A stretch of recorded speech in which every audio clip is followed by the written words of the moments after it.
World War II did not begin in a single moment.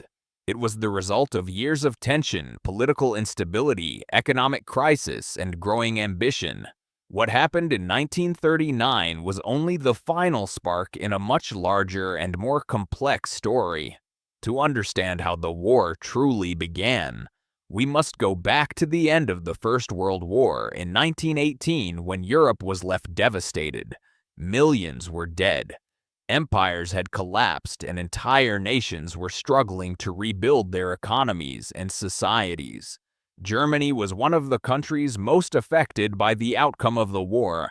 The Treaty of Versailles imposed harsh conditions, forcing Germany to accept full responsibility for the conflict, give up territory, reduce its military, and pay massive reparations to the Allied powers.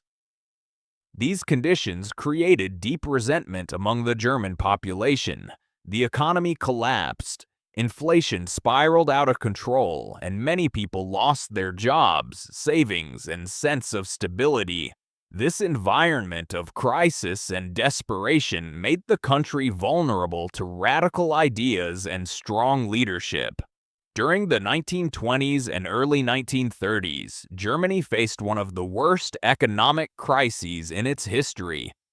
Hyperinflation destroyed the value of money and unemployment reached extremely high levels.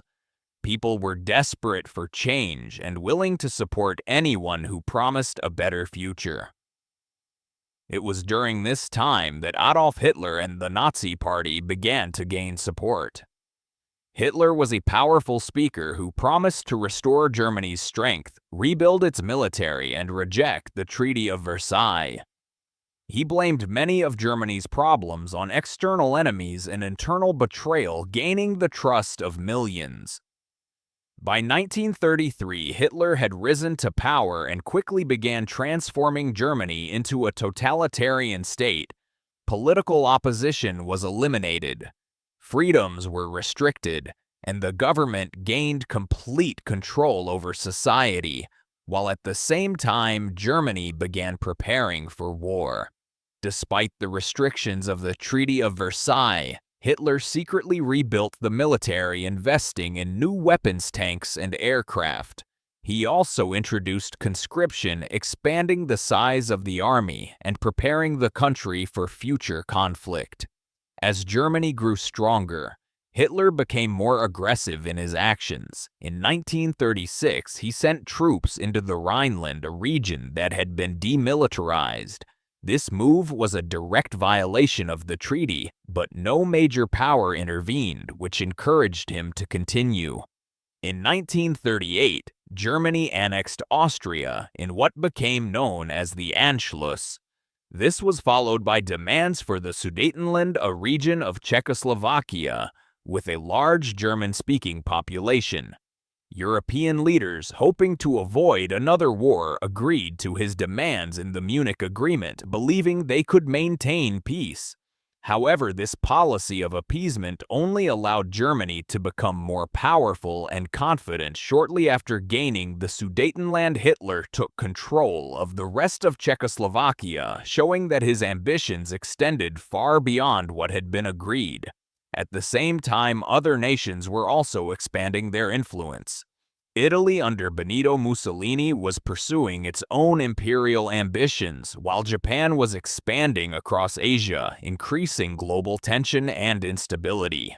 As the situation in Europe became more dangerous, Britain and France began to realize that war might be unavoidable, but they were not fully prepared for a large-scale conflict, and continued to hope that diplomacy could prevent another disaster. In a surprising and strategic move, Germany signed a non-aggression pact with the Soviet Union.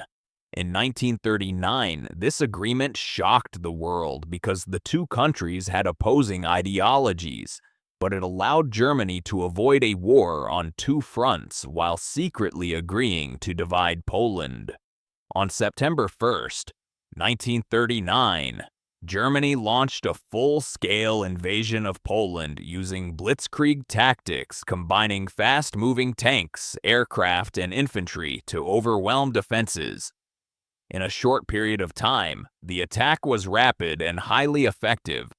Poland was unable to resist for long, and within days, Britain and France declared war on Germany, marking the official beginning of the Second World War.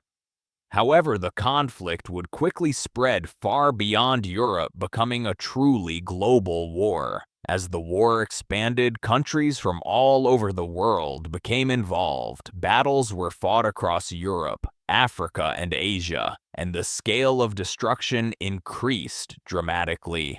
Entire cities were bombed, economies were redirected toward war production, and millions of soldiers were sent to fight. The early successes of Germany showed the effectiveness of its military strategy, but over time the conflict became more complex and challenging. New fronts opened, and powerful nations joined the war, changing its course. Understanding how World War II began shows that it was not caused by a single event, but by a combination of political decisions, economic